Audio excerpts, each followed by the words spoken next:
This is Critical Nonsense, our high-lowbrow show about culture, science, and tech. This week, spooktacular tidbits. Special guest Xahra Gilbert joins us to talk about spooky season being everywhere and also the most special Halloween costumes. Woo! Boo. This is what a Joey sounds like. And this is what an executive producer and Witch of Warwick, Jess Vander, sounds like. Is that a thing? That was a thing. I don't know. Right? Hi, this is Jess. And this is what a special guest and skeleton in my closet, Xahra Gilbert, sounds like. Hi, this is Xahra. Long-time listener, first-time guest. Yes, so excited to have you. Thank you for being here for this, our not inaugural Halloween release. What a perfect pick. I'm so glad you're here. Very anticlimactic. Thank you. To start, do we have any spooktacular tidbits to discuss before we get into our topics? I just really wanted to say spooktacular tidbits. Jess, I feel like you have opinions about candy corn. This is a good time to, air the grievances, as is a natural tradition of Halloween. Grievances? Oh, I beg to differ. I don't know if it is a hot take to like candy corn, but I like candy corn. I just think there's a point at which there's too much. Like you can't keep eating it. The pumpkins that are made out of the same material as candy corn. No. Oh, Jess, we're together on this one. What's wrong with the pumpkins? They're not as good as regular candy corn. It's just not as good. Yeah, it's not like as good. The worst part, but more of it.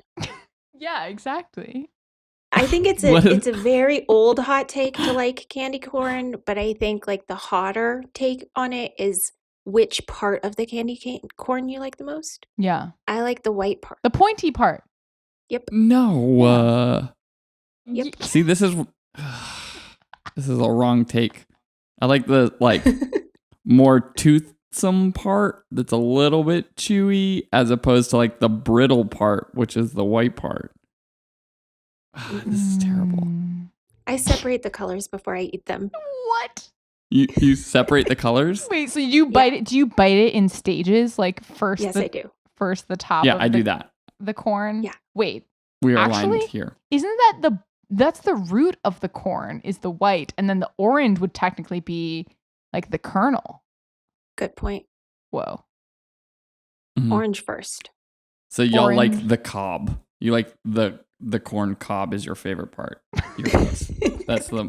They should make that candy corn cob on the cob. That would be unbelievable, actually, and also a little disgusting. It's again, there's only so much volume of candy corn you should eat, and I don't think a mouthful of kernels would be very pleasant. Mm-hmm. I was picturing the cob without the kernels.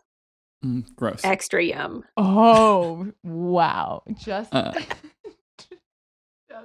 Additional spooktacular tidbit, because I get to say it again, spooktacular tidbit, is I now live in a Halloween neighborhood that I didn't know that was a thing, but I live in a Halloween neighborhood where like all of the people are very into celebrating, including a home that is a destination home of like tourists to see how much like in the way that people go for like Christmas season to houses with lots of lights, people come to this house to see zombies stabbing themselves animatronically. It's interesting. Whoa.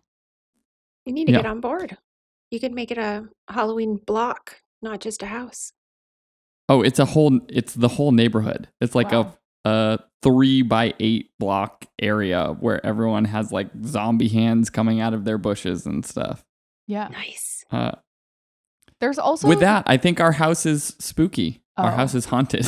Yeah, that's you have another spooktacular tidbit? I just was going to add that my last spooktacular tidbit is that there is a distinction between a well-dressed spooktacular home and a well-appointed candy bowl. Like and like how the candy that you provide. Sometimes you have someone who goes really full out on the decoration, but then has sort of really basic candy, and it's sort of disappointing. You kind of would expect that they would come together. Like just you can't have an extra Halloween home and then just fill your candy bowl with Whoppers. Maybe you only have the budget to do one. Yeah. Oh, they spend all their money. Okay, thank you for indulging me. Our house is haunted. Our house is haunted. Great. Let us begin. How far can we push this like terrible puns around Halloween in the show? I think we can push Challenge it very far. accepted. Okay. But can we begin with maybe the most like the most present question on my mind? I don't know if either of you have found this to be true, but I feel like every time I'm scrolling around on my phone, that somehow the entire internet and all of my friends and every company everywhere, basically somehow... I like that your friends are separate from the internet. The internet is like a hole, it's just a vast abyss. And my friends are definitely a separate subset of that. But anyway... Of abyss.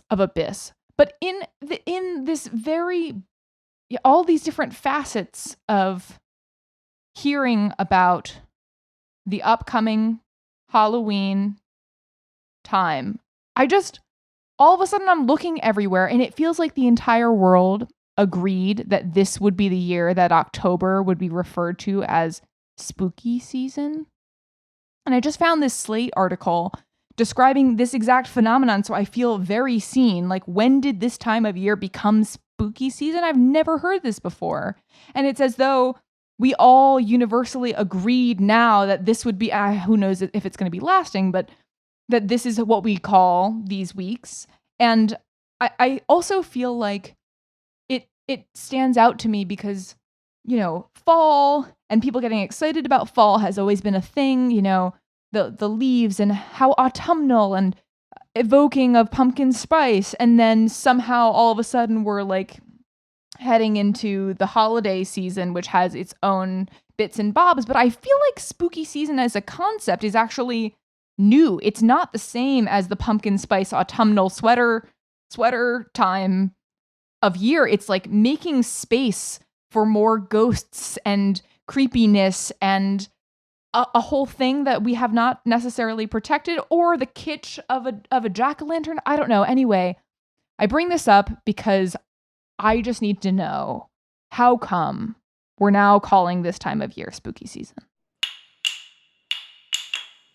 Whew. I don't know. I don't have the same experience as you, Jess. I mean, I believe you. But I haven't seen it, so maybe I'm not looking in the right places. Maybe I need more internet and less friends. Sarah's actually in a different third abyss, separate from the internet abyss and Jess's friend abyss. Oh, it's just something. I mean, for what it's worth, there. I've collected a series of screenshots on my phone. For instance, this headline that says, "It's spooky season in New York. Here's what to do." Or this Google search article about welcome to spooky season. And then, then I also have screenshots of my history as I was searching the term spooky season on Google Trends. And it does appear like it came kind of out of nowhere over the last look at that chart. Few years. That line is spiking. This is the history from 2004, which basically just shows you that before a few years ago, spooky season was never mentioned on the internet. So something, I mean, you don't have to take my word for it, but like, what is going on? Yeah. I have two hypotheses. Okay. Hypothesis one is this is like old people media elite cornification of things that are good. Corn on just the turning them like cobification. really corny and got it. having to put like a name on everything. Remember, like for a while, and it still happens a little bit, but not as bad, where everything was a gate, like Watergate then turned into, Benghazi Gate and Gaff Gate and whatever. Like everything turned into a gate. What was the thing with the stocks? Wasn't that a gate? Oh, yeah, it was. Well, was it a gate? It wound up getting more in like Game Stunk Saga. I don't know if it got a gate. Gamergate. Gamergate was a different thing. Oh, shoot. Oh, I'm mixing them all up. Stonks. But there's one version, like we were talking before we came on, like now media is trying to call the flu season mixed with the pandemic the twindemic. Like they have put like a weird handle on everything, but it's like kind of corny.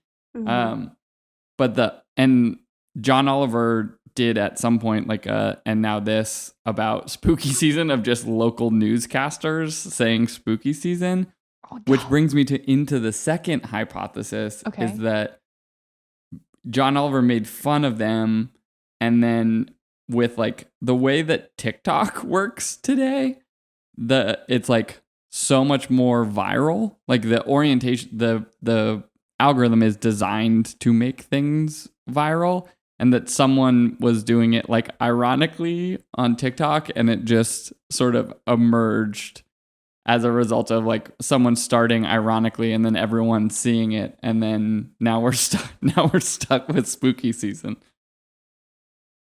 I wonder if you were going to name Halloween as a season, would the first thing that you lead with be spooky? Is it the spookiest of seasons? Probably. But is it more spooky than it is the candy season or the costume season or superhero season or, I don't know, something else? Candy is interesting, yet actually in competition with Easter and potentially even definitely Valentine's Day and Christmas, but the types of candy are specific to those. Like those are definitely the lesser, I think, and not as universal candy seasons. There's like a specific type. Like I think chocolate is typically associated with Valentine's Day as the type of candy versus like Christmas. I think that's totally peppermint. True if you're at the grocery store, right? If you're in the candy aisle, all of those seasons are going to be represented similarly. Different candies, but probably the same amount of shelf space maybe. But Halloween, it's the holiday meant to walk door to door to get candy. The whole thing is candy. Right, like treat season. Yeah. Trick season. I guess trick season. Maybe the thing that stands out to me is more that spooky season would be appealing, like in the same way that fall is literally a season, but there's sort of like an aesthetic to fall that people find really appealing and interesting, like the pumpkin spice latte with the sweater with, you can imagine the changing of the leaves. But that spooky season as a kind of time of year that is appealing, I think that's the thing that makes me interested more than like, why did spook take over? Like, why? I feel like right now people are into things that are like a little creepy or maybe like a little cute and a little creepy at the same time. Yeah, I mean, it is interesting to be like, we probably needed like a death season, right? Like we kind of shy away from death culturally. Maybe like goth kids have been saying this for a long time. Like, why don't we have our season where like it's normal just to be like talking about death for a little while? But it is interesting because the spooky season part of it is like, I don't know how I'm calling it spooky season versus like the reality of like people dress up for a few days at the end of the month is kind of interesting. Although in my neighborhood now, for the first time, like this year, where I'm in a neighborhood that is like filled with like creepy like mannequins on their like porches and like spider webs and zombies everywhere, I'm like, kind of is spooky season. And they like waited till like October 1st, and on October 1st, everyone was like, here's my Halloween stuff. And it is like a creepy version of it. It's not like jack-o'-lanterns and like scarecrows with like smiley faces and like pumpkins. It is not like charming Halloween. It is like dark, and my daughter is like scared to go by this house, but then also like wants to keep going by it. Like she's like, this is scary and I don't like it, but I want to keep feeling that scared feeling. So maybe we do need a spooky season. Although I just don't like the word spooky. I'd like a better word. I don't know what that is, but What would that be? Creepy season. But ghosty just season. death season. I feel like I still don't think it explains how this came on so quickly and seemingly universally, but I do think spooky does the job of striking the balance between what is, I would say, genuinely creepy, like surprise skeleton popping out at you and scaring you, but also the jack-o'-lantern cute pumpkin land universe. Like, spooky could also not be that intense, and I think it is inclusive in that way to different tolerances for creep tolerance. I agree with that. Definitely. Different tolerances. I mean, I think the reason why it is coming out so quickly is the internet, whether or not it is TikTok or not. It was like that, like the Adrian's kickback story. Have you heard about Adrian's kickback?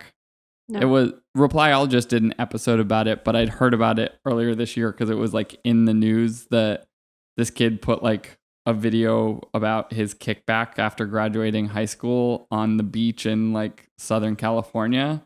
And it was just a video. And because of the algorithm on TikTok, it just like got spread like everywhere internationally and got like tons of views on the platform. And so like thousands of people were coming to Adrian's kickback, where it was intended just for like him and his friends to hang out on the beach, like a party, but you know, not like people coming from Ecuador to come to Adrian's kickback.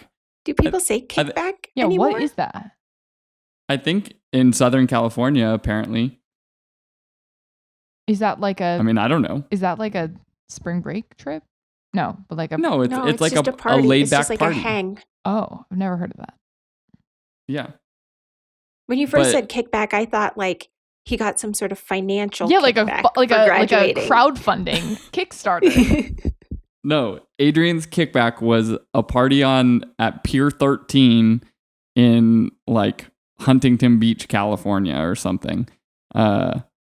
The Reply All episode is like episode 180. You can go listen to it if you want. But I think that as like a phenomenon where things are so emergent, because TikTok was designed as like a breaking news platform as opposed to like a news feed platform. Like the algorithm originally in China was designed for breaking news.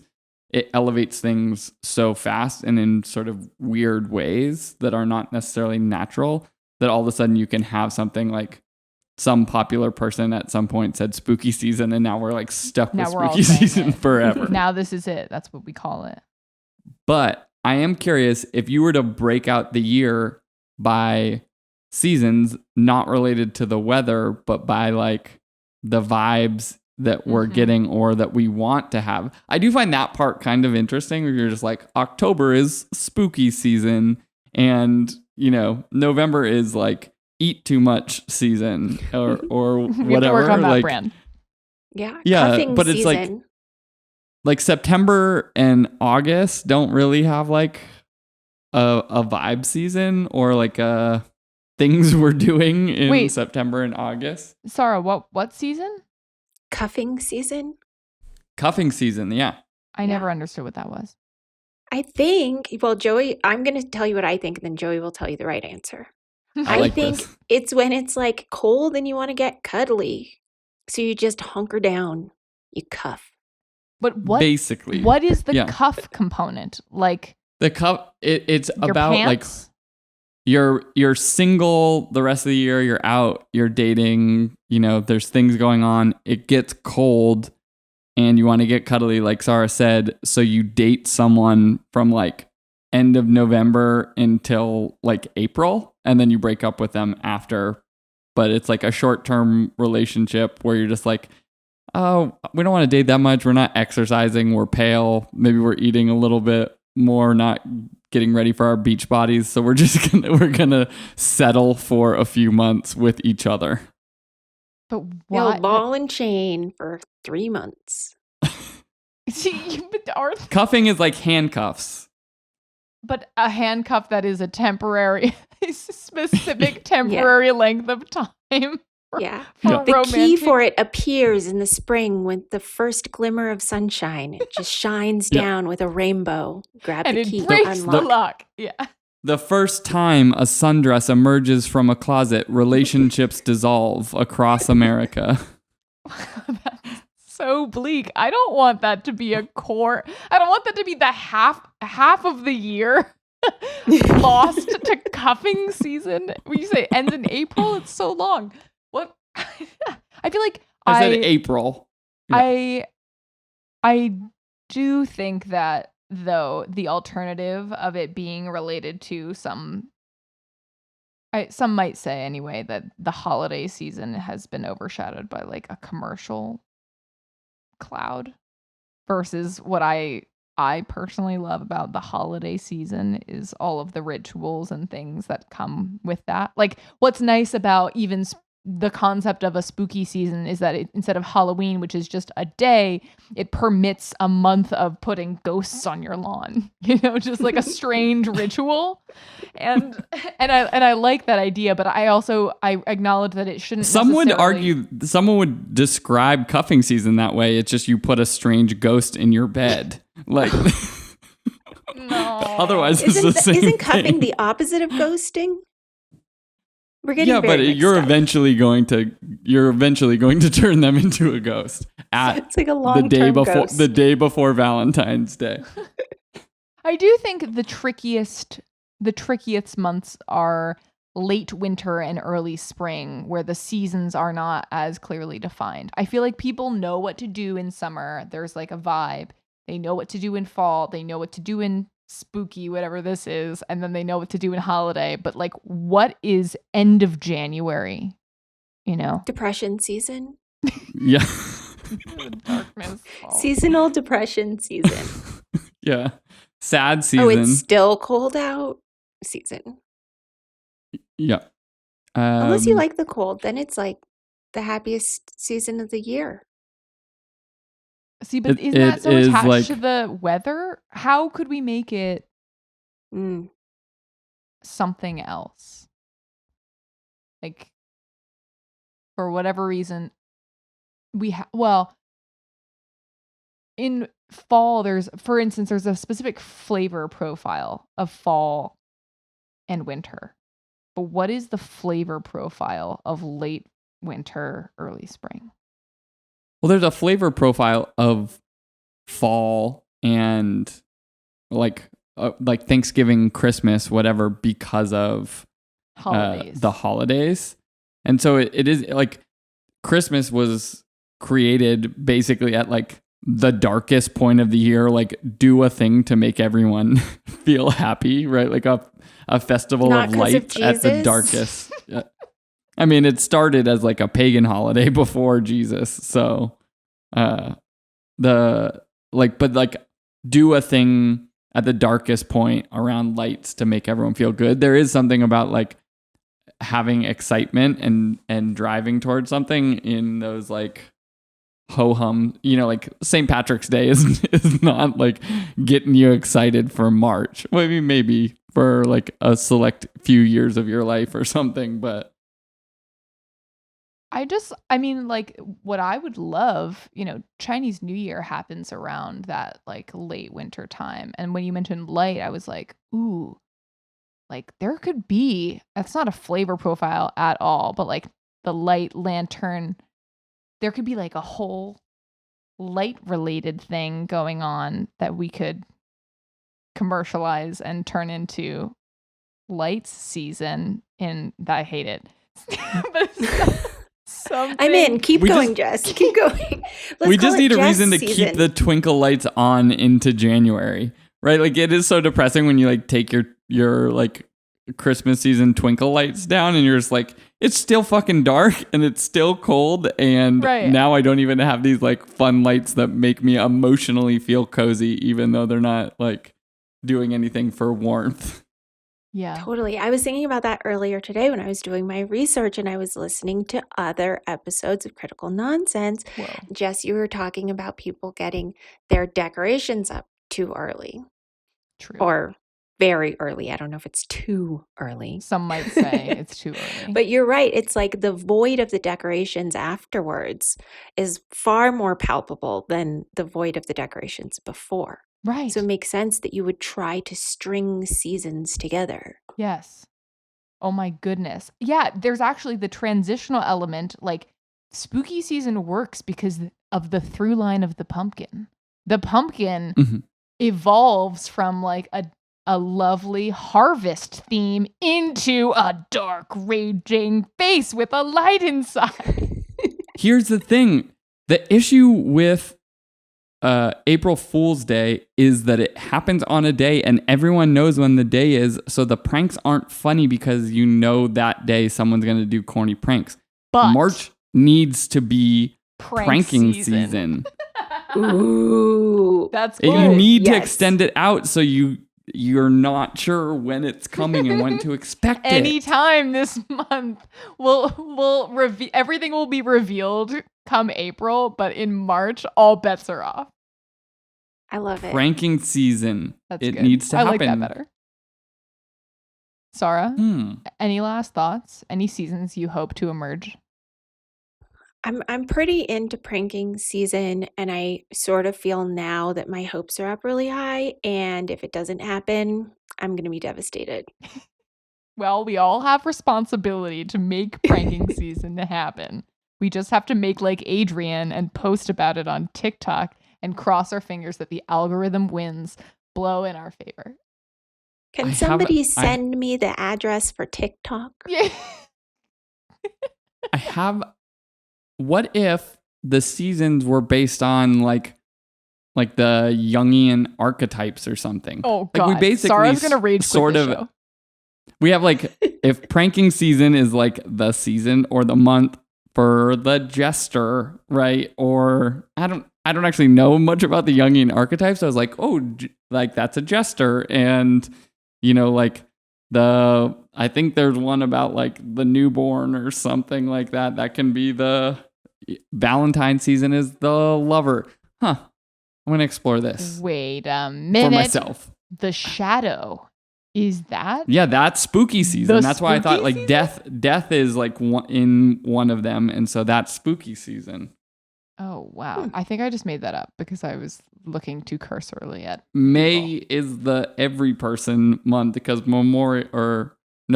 August can be because Labor Day.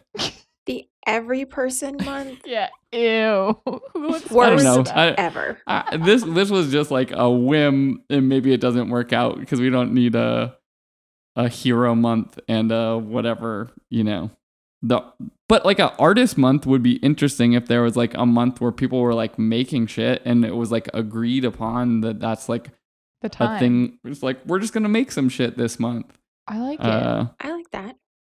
Yeah. And December with Christmas or and like Hanukkah and other holidays is like the innocent. I don't know. Hanukkah is not the backstory doesn't tie to that. I don't know. We'll it would be a good thing to make in the making month. Pranks. Nice. Pranks. So 2 months get pranks. Wait, is it actually February is making so that you can prepare for pranking month? Yeah. Yes. Perfect. We've nailed this. All right. Well, the resolution to this, I think, Jess, since you brought the subject, maybe I should do the resolution corner. Nice. The wrap-up corner. Joey's resolution corner. We came into this wondering where the hell did spooky season come from? We learned that the internet is weird and people are weird and maybe we're just stuck with it. But instead of shying away from it and saying, why do we have a spooky season? In fact, we're determining maybe we need more seasons that are about cool stuff that we all agree we'll get into that month so that we just have like a social calendar for the entire year where we're like, oh, this month's prank month. And then the next month is like forgiveness month or something so we can apologize for all the pranks we did. Nice. But we all know like we're going to be into this and we should just make it happen, I guess. Structure all of our days. I love it. Sorry, we took a slight break to begin preparing for pranking season. We've exchanged prank ideas. we've determined in a short amount of time that this is actually happening. Please sign up for our email, pranks, where you will get prank ideas on a recurring basis in preparation for the big season. With that, Xahra, what do you got for us? Oh, man. All right. I got a good one, I think. Halloween costumes. Costumes. For me, it's all about the costume. The candy too, but really, Halloween is about getting dressed up. But there's a lot of pressure. I don't know if you guys feel it, but I have like notes in my phone that I keep all year round of ideas, and then Halloween comes around and I'm trying to figure out what it's going to be, and all of my notes are garbage. Like nothing is good enough. Any samples from the notes this year you'd be willing to share? Yeah. Let's see. A lot of it just has to do with what I'm watching on TV, and because I'm into it in that moment, I think it's a good idea. Like Dorothy and Stan from the Golden Girls.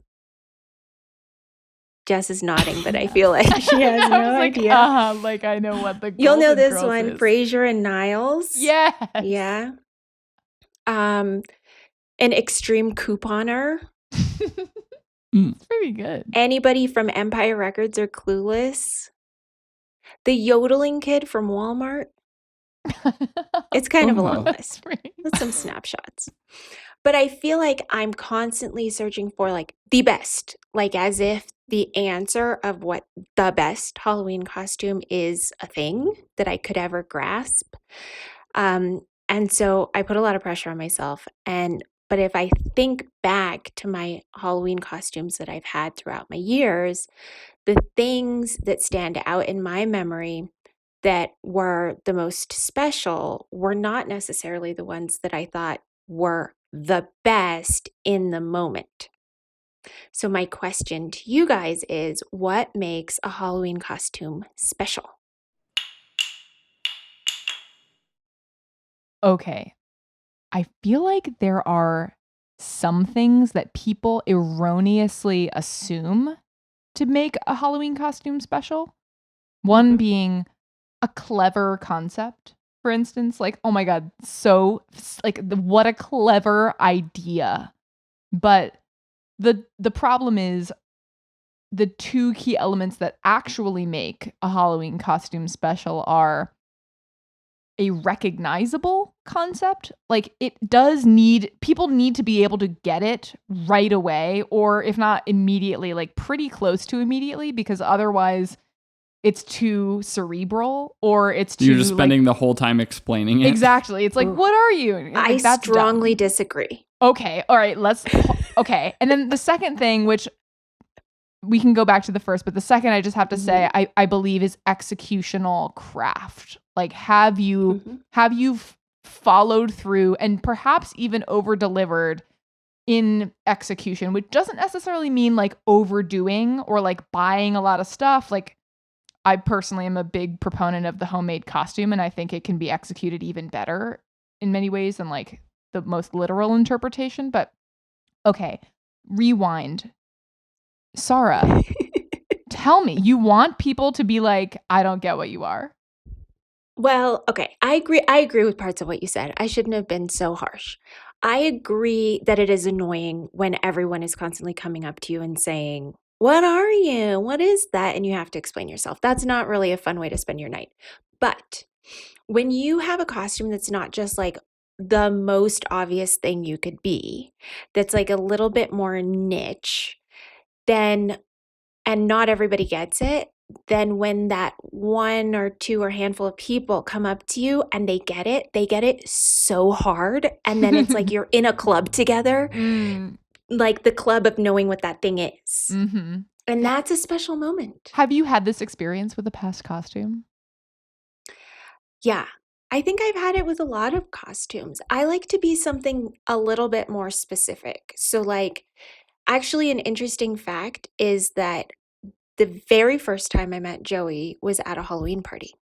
Did you know that, Jess? Wow, no, what a spooktacular tidbit. Continue. That is a very good spooktacular tidbit. You're right. Yeah.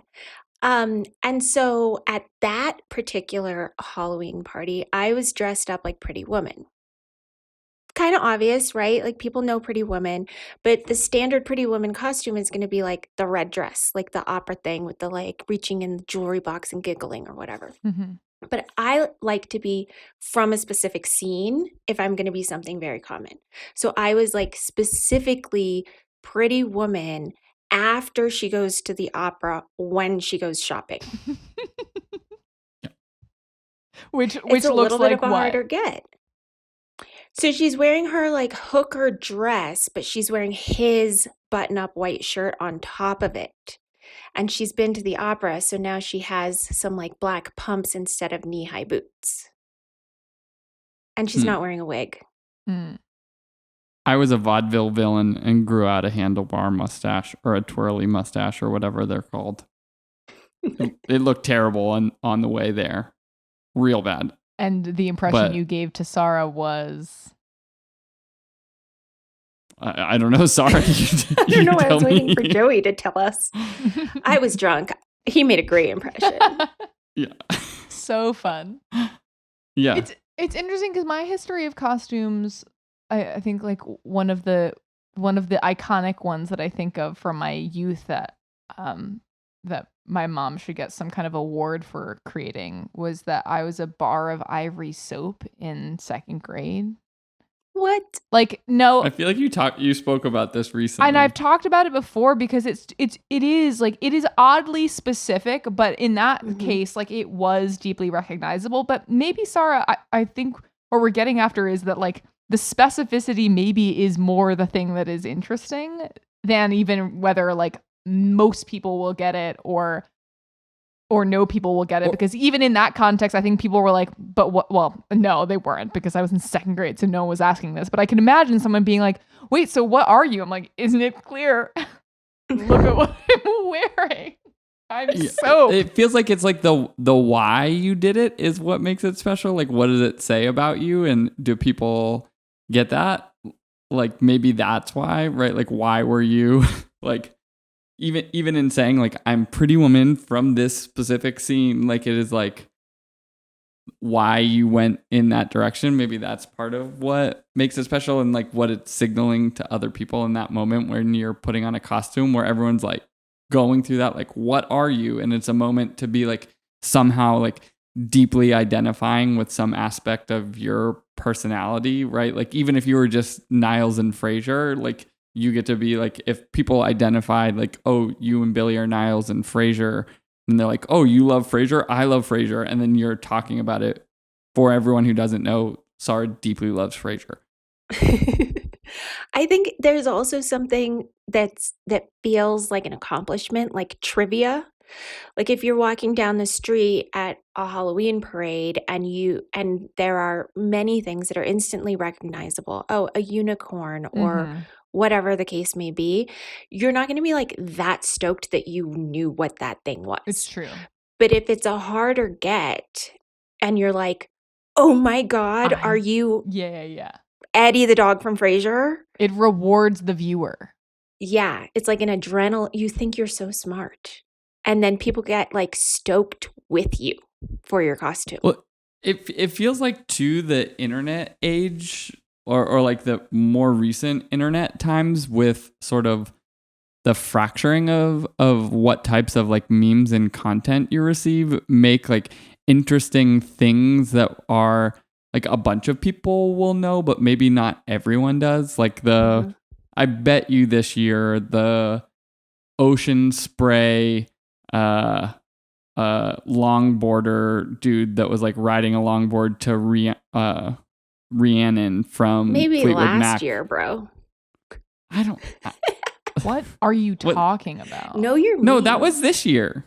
No, there's no way. Time is a flat circle, but the bigger point is like, or like, you know, things like Damn Daniel or like these weird memes that sort of pop up that some people will know and like are very specific because it's like an actual person in a weird moment in their life. But if you got fed that meme, then somehow is like really hilarious to you and maybe like half the party has like no idea what the fuck you're talking about. Definitely.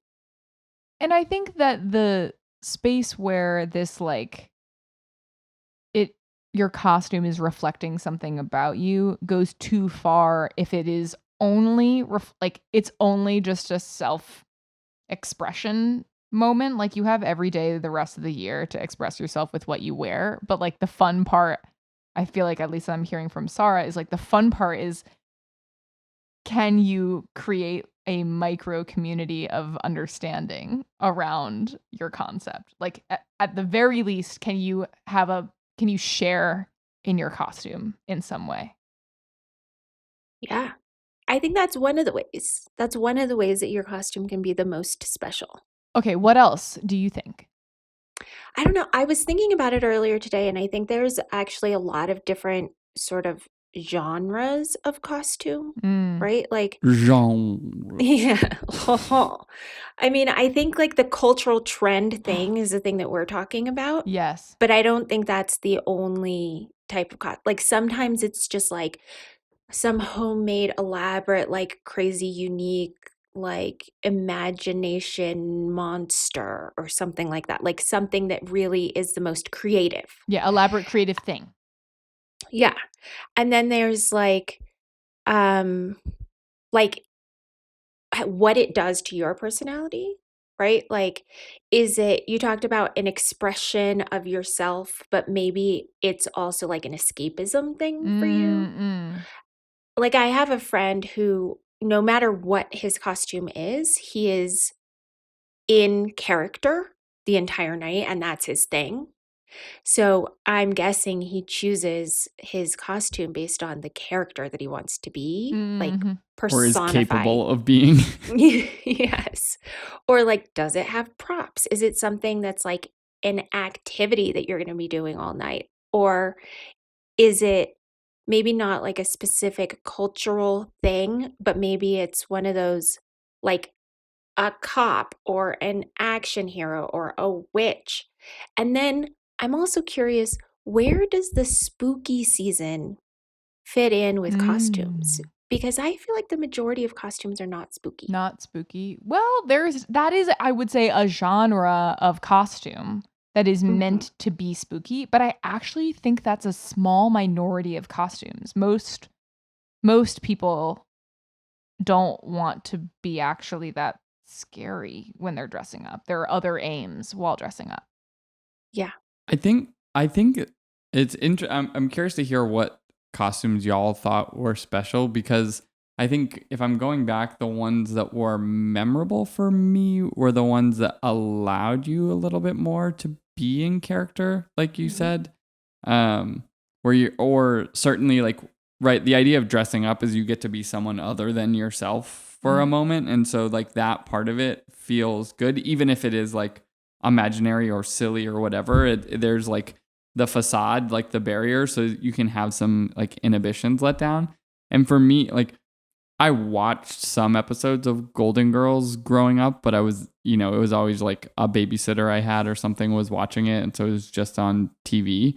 But in grad school, like a group of guys were like, "Let's be the Golden Girls," and I was like, "Okay." But it's just, like, it's fun to be in drag and like in a character, in like an outfit and costume that is so different. And all I did was like, I think put like baby powder in my hair and like go to the Salvation Army and just get like a smart old lady suit, type of thing, like skirt suit.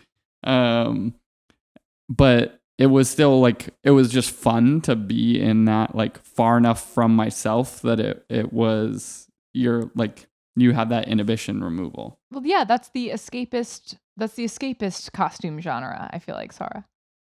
Yeah, it's escapist mixed with cultural pop icon.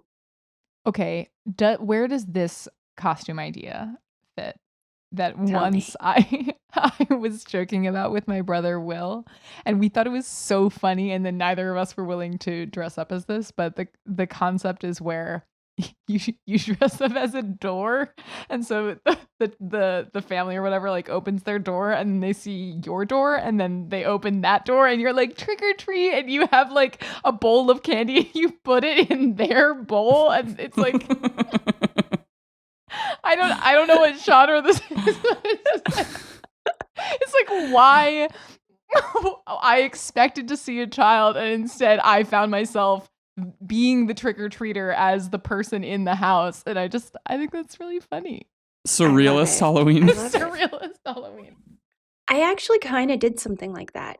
When I got to the age where I decided that I was too old to trick or treat, I was trying to figure out how to like get around it. Nice. And so my best friend and I dressed up black turtlenecks, black gloves, black leggings, like everything black, black beanie, silver face paint.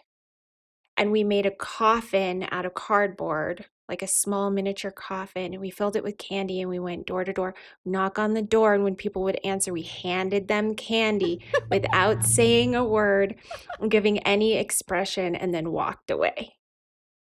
Another unexpected trick-or-treat reversal technique. Yes. What was your concept of being all black with the silver face? I don't know. We were just trying to be creepy. Spooky season. Spooky season. Yeah, but it was just creepy. It was like creeper season. Creeper season, definitely. It's That's creeper season in my house every day. That's so interesting, this idea of like, what are you? You know, as though there is an answer, but the answer is just like, I was seasonally appropriate. I was just like a creepy character that doesn't exist. I was seasonal depression and handing out candy.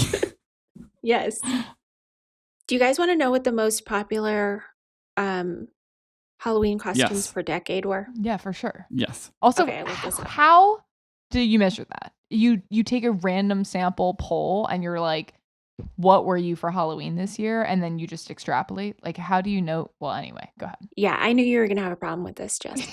So I Googled most popular Halloween costume by decade. Yeah. Actually, I Googled probably half of that sentence, and then Google filled in the rest for me. Nice. And then Thanks, I clicked Google. on 2 of the options. One of them I didn't like so much, so now I'm giving you the other one. Nice. So that's as scientific as it gets. Cool. I don't know if this it's is right the or not. method. Cool. This is the method. Okay, 1920s. Yeah. Clown. Clown. Clown? So clowns. Yeah. Ugh. Wow. Glad we. Do you want to guess, or do you want me to tell you? Are we guessing? 1930s, of like vagrant bum, something like that. A hobo? What? Yeah. Mickey and Minnie Mouse. Oh, I think this list is really interesting because it kind of goes back and forth between sort of just like a concept of a thing and like an actual known character. So clowns, but then Mickey and Minnie Mouse. So then the 40s, do you have a guess? Soldier. Kind of close. Make it spookier. Dead soldier. No. Witches. Again, just sort of a general classification. That's not close at all. Soldier, but spookier is witches? I don't know. Well, it's not a specific character. That's my point. Yeah. Got it. Okay, 1950s you're never going to get. Yeah, you should just Hawaiian dress. What? Hawaiian dress. So I guess like a hula. Like a culture? Person just dress like a culture in the 50s? Yeah. Yeah. Post-Pacific theater, people came back, brought tiki drinks and Hawaiian dress. Or I don't know. Hawaii became a state. Hawaii became a state like 1951 or 49, right? Don't ask me. 1960s was just any type of superheroes in the 60s. 70s, real specific. Charlie Brown and Peanuts. That makes sense. Schultz. 80s, this is a great one. Elvira and Hulk Hogan. What? When does Star Wars make an appearance? Never? It's not on this list, but that doesn't mean it's not a thing. Maybe it's too difficult. You know? Too difficult to dress as Star Wars? Yeah. To do it well requires either a lot of effort or purchase, which I feel like is... Yeah, it's hard for more people to do that versus like, a witch, just like black and a hat. And a broom. Okay, continue. 90s was Power Rangers. 2000s is great. It just says celebrities. Of any kind. Okay. Yeah, I think probably Britney Spears was a big one in there. Yeah. NSYNC, Backstreet Boys. Yeah. 2010s gets real specific again. Frozen. Characters from Frozen. Any character from Frozen. Yeah. So then what do you think the 2020s is going to be? Is it memes? Is memes like the thing? That genre did feel right. That makes sense. Yeah, I was going to be like TikTok influencers, content creators. I'm doing big scare quotes. Oh, I was an influencer last year. That's true. Really? I forgot about that. What kind of influencer? A makeup influencer. Ooh. I just put a lot of contour on. That was it. You know, pandemic times. But didn't like rub it in? Contour. No, I didn't rub it in. No. Did you do that thing where that's like a different conversation? Where you what? Do what to your hand? You like put the product in front of your hand. Yeah. I didn't make a video, but that is really accurate. Yeah.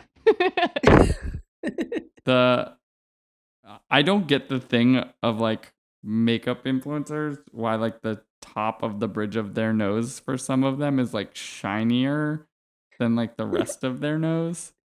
Like, why is that a thing? That's a different costume, I guess. Yeah, Jess, you need to give Joey a contour tutorial. I don't.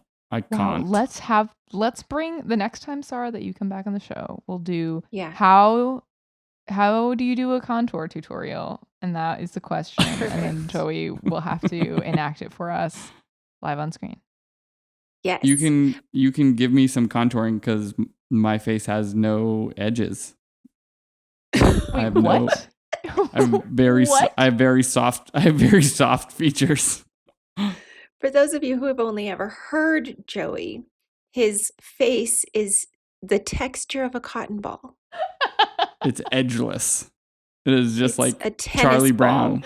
It's just like Charlie Brown. A fuzzy sphere, but also not at all. More of an ovoid than round Charlie Brown head. That's me. Cotton ball. Yeah. Mush. Yeah. Checks out. All right, Jess, do you have a wrap-up corner for us? Yes. Xahra Gilbert, also known as Queen of Halloween, also known as Special Costume Extraordinaire, brought to us a very important question about what makes a Halloween costume special. I think where we ended up landing is something around like more the intent and how you actually bring that concept to life in a way that you can share it with others, and also that it can say something specific that you can share with those people, but also that the universe of Halloween costume types is so vast. I love this side journey that we took about Halloween costumes through the ages, and I'm looking forward to another decade of different costume types. I feel like we've worn out the cultural trend meme theme of special costumes anyway, and I look forward to many more Halloweens of ingenuity and very weird, specific, maybe nebulous ideas. Who knows? This year, you too could dress up in all black, paint your face silver with a tiny cardboard coffin, and hand candy out to folks. But, you know, you do you. Yeah, I mean, maybe the next decade is just going to be military witches again. Military witches. Soldier witches. It's what it is. Sarah, live corrections department, you were right. It was almost exactly a year ago that the Ocean Spray guy, of course, you're right. Yeah, I mean, I know my, aka Nathan Apodaca, aka Dogface, vibing to Fleetwood Mac. Yes. I don't understand anything you're saying, but we'll add it to the show notes. Any parting words of wisdom, Sarah, for people as they embark on their spooky season? Ooh, yeah. Start early, plan well, feel the pressure. No. feel the pressure. I don't know. I feel like we just really made it sound like a Halloween costume is a tall order. You know what? Sometimes it can be very simple. Sometimes the more simple, the more effective. Just be a military soldier witch. Yeah, so easy. Be a soldier witch. Just be like all the elements of a witch, just in camo and fatigues. In fatigues, yeah, perfect. I know what I'm when being all this year. else fails, you can always be something sexy. Yeah, that's true. Escapism in that format. Are you suggesting that I'm normally not? Well, all right. Well, here we are. That's it. Thanks for joining us, Xahra. It's been a pleasure. Thanks for having me. Critical Nonsense is a SYLVAIN production. Brought to you by Treat or Trick, the unexpected Halloween store. For your tricking season, prank season, as always, we'd like to thank executive producer and puckish friend, What? Jess Vander. Puckish, that's, like a little prankster from Midsummer Night's Dream. Anyways, as well as our special guest and skeleton in my closet, Xahra Vander. Xahra Gilbert. Oh, this is a disaster. I like the portmanteau. My name is Joey. Do you want to do it again? No. We'll just live in this. I'll take it. We'd like to thank sound engineer and Jungian gesture. I can't even say that. Union jester. Oh, it's so silly. Sound engineer and Jungian jester, Alex Gundel. We'd like to thank programming coordinator and hero amongst us. What? Les Jacobs. I don't know. It's off the rails. Let's just ride with it. And production help from Cutie in Chief and Spooky in Chief, Nora Mestridge. And as always, sorry, Lynn. Sorry. Special thanks to those credits. I'd like to think whatever that was. I want to say special thanks to Girls Costume Warehouse. Tell me more. Is that a real place? Yeah, are you familiar with that College Humor ad? No. Girls Costume Warehouse. They have every kind of costume a girl could want. Sexy witch. Sexy devil. Sexy nurse. Sexy referee. Do I need to go on? Girls Costume Warehouse. If you Look run it out up. of time and can't think of an idea, that's I guess we're it's a backup plan. Amazing to do like sexy random things like sexy sandwich. No. When You got to watch this video. It's on there. Okay, great. Sexy 1900s steel tycoon and frog. Got it. When I was growing up, my parents always did like matching costumes, thanks to them, I guess. But my dad would always be like the sexy costume, and my mom would be the not sexy costume. So my mom would be like a doctor, and then my dad would be like a sexy nurse, and would have like full pantyhose and like the skirt and everything on, and like high heels. Apparently, drag costumes are common in my family. I'm realizing. Thanks to Big Polly. Yeah. I'd like to thank the inside piece of the candy corn and not the kernel of the candy corn. Sorry, Joey. Yes. I'd like to thank the candy corn pumpkins because they're better. I'd like to thank everyone on Joey's block. Yeah. Yeah, your dedication is really appreciated. The guy who has this like crazy house apparently won a Pulitzer Prize For his decorating? for a play called Rabbit Hole. Oh. I don't know what that's about. He's a playwright. Congratulations. His name is David Lindsay Abair. I don't know. David, if you're Good plug listening, for him. we want to know what you're wearing for Halloween. Thanks David, what for are you the Pulitzer. David, what are you wearing? Well, All right. Well, with that, our open this season it? on gratitude is over, Is it and done? thank you, love you. okay, bye. Bye.